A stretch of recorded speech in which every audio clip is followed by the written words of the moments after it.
Next up, we have LSU defensive tackle Tyler Shelvin here. And, obviously he is a very interesting prospect for anybody who's watched him on film.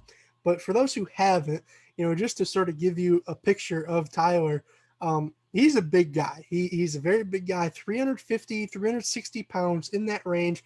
Um, Not going to offer you much as a pass rusher, but his role, if you're drafting him, is to pretty much just try and be a vacuum in that A gap, right? Stop anything coming, in the A gap to your right, the A gap to your left, and try your best to keep the linebackers behind you clean, right? And, in terms of accomplishing that at LSU, I thought he did a really solid job.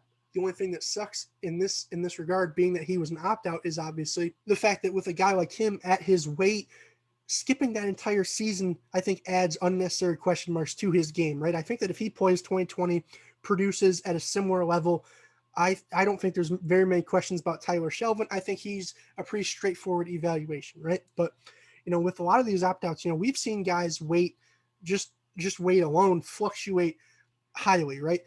Go back to Ramondre Stevenson. He played the year at 248. Now he's 227. You're talking about Aleem McNeil, right? He played at 340. He claimed weighs in at 317 as pro day. So with a guy like Shelvin, and they played last season, with a guy like Shelvin, who weight's been a concern, not getting too high, staying in playing shape, where is he now, right?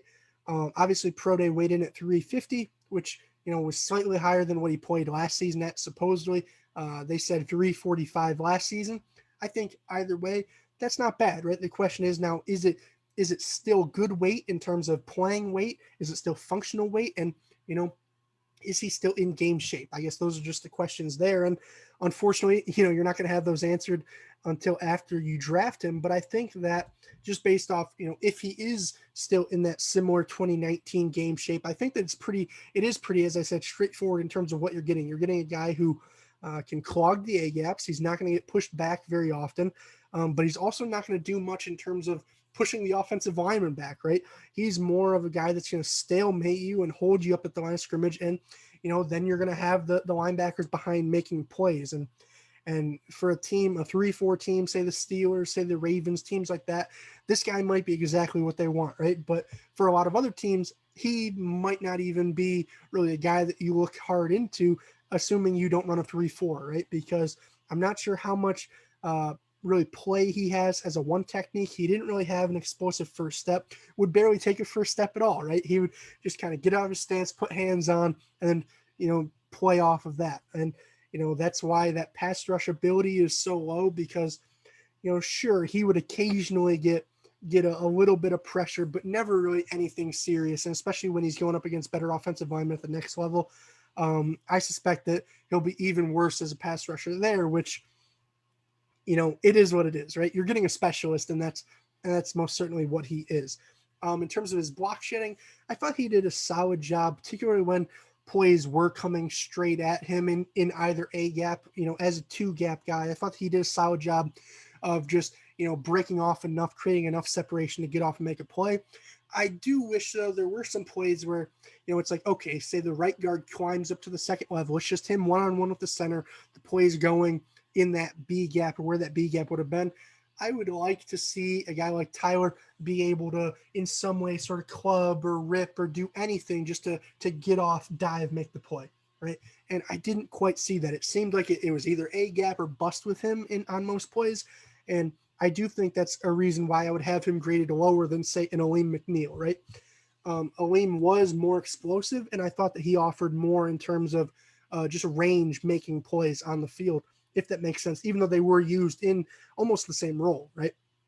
I thought otherwise, in terms of his block recognition and awareness, I thought he did solid there. The only problem was, again, similar to Motor. It's like he has a good motor, he has good block recognition and awareness, but sort of at his weight and at his athletic profile, unfortunately, it doesn't really make a difference. And I don't say that to be mean to Tyler, but he could see all the plays and blocks develop that he wants. But if you're not able to shed and have the athleticism to go make the play, it doesn't really matter, right? So I did give him solid marks on those categories, but unfortunately, I don't think that they make as big an impact on the field as they should, considering the level that it appears they're at, right? Because it looks like he's seeing what's going on better than most guys to this point. That could be more so because, say, whereas Levi or Osa, their first step is forward. They're exploding into the backfield, right?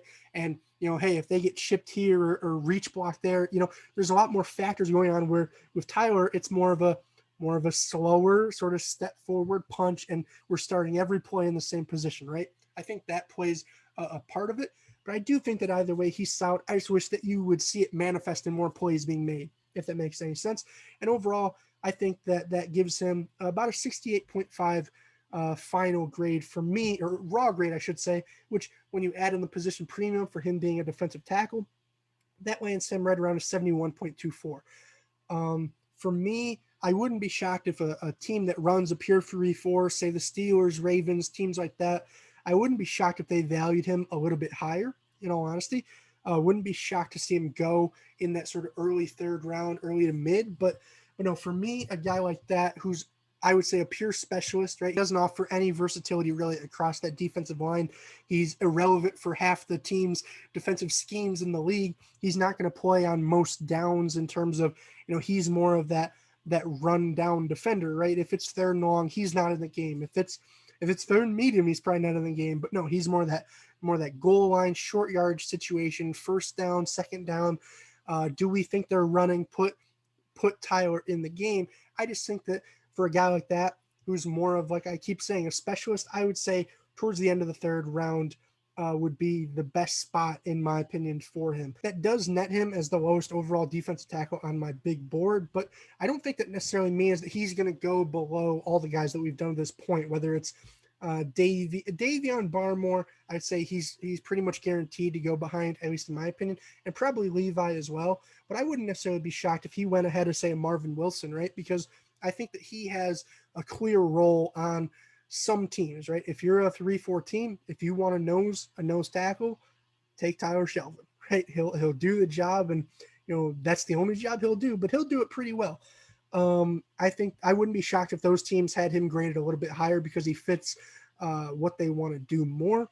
Whereas for me, just doing a general defensive tackle evaluation, he's more of a specialist, right? And that's why I think you see him down more towards, say, a guy like Demetric Felton down there, who, as Mike and I talked about in his video, he was a receiver turned running back that you'd primarily use to catch passes out of the backfield in the short term, and you would have to develop him if you wanted him to be anything more than that. Well, I think Shelvin's kind of in that same category, but for defensive tackles, I think that he's a guy who's going to clog those A gaps. But other than that, you're going to have to really work with him, maybe get that weight down a little bit, and work to increase his just general athleticism if you want him to offer you much more than that. With that being said, though, if you guys did enjoy the video today, make sure you not only leave a thumbs up, but also leave a comment in the comment section down below. Tell me if you're an LSU fan, if you're just a draft fan, sort of what are your thoughts on Shelvin? Obviously, wish he would have played 2020. I think that could have potentially increased his draft stock a little bit and gave us a little bit more confidence about him heading into this draft here. But either way, I think he's a solid prospect. I think that he definitely has a role in this league, no question. Especially as somebody's nose tackle. The only question for me is, will he be able to keep that weight in check, and potentially will he be able to get a little bit more dynamic? Because having somebody who can stop plays in between the A gaps, that's all fine and good, but I think you've got to be a little bit more dynamic than Shelvin currently is to really have a long-lasting impression on this league. And if you agree with me, if you disagree, just let me know in the comment section down below. I love any feedback, any criticism, anything. Just drop it down below. And other than that, make sure you guys subscribe if you want to see the subsequent defensive tackles in this series. And yeah, I think with that being said, I'm mic'd up. Now I'm mic'ing out. Peace, guys.